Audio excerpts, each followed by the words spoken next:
Back to the phone lines. We'll talk to Dan next, listening on Bot Radio, St. Louis, Missouri. Hi, Dan.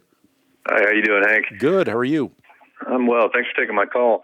Hey, I have a question. I have a friend here who claims to be he's a Christian Methodist Universalist. From what I'm kind of getting from what he's talking about, and his viewpoint is that all paths lead to heaven, and he has a kind of a favorite analogy to use, or a story to kind of prove this in his own mind, is that there's a holy man in a mountain who's never heard the story of Jesus, and he's been faithful to his God his whole life.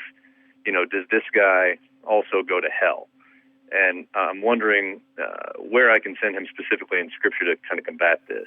Yeah, the quick road to Dodge, so to speak, is the words of Jesus Christ himself when he said, do not be amazed at this. A time is coming when all who are in the graves will come out. Some will rise to live, and some will rise to be eternally condemned. You find that in John chapter 5.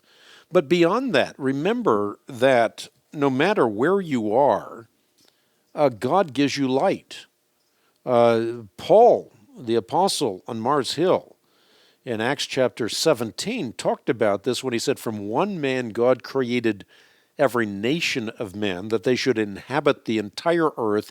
He determined the exact times and places that they should live, and he did that so that men could reach out for him and find him, though he is not far from each one of us. So there is no such mythological or hypothetical anecdotal figure like the one this man is describing. Everyone has the light of creation, as Paul talks about in Romans chapter 1. Everyone has the light of conscience, which is to say, the knowledge of God inscribed upon the tablet of their heart. And if they respond to the light of creation and the inner light of conscience, they can receive the light of Christ as described in Romans chapter 3. So the problem is never that there's darkness out there that cannot be penetrated. The problem is that men love darkness rather than light. So in other words, there's plenty of light, but men who love darkness don't find that light because they want to remain in darkness.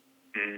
I think he's kind of caught up with the fact that if there are multiple paths to heaven, if you're trying, that it's enough, and that's to me it seems like a contradiction to call yourself both a Christian and then also a Universalist. Yeah, it is. It is. I am the way, the truth, and the life. No one comes to the Father but by me.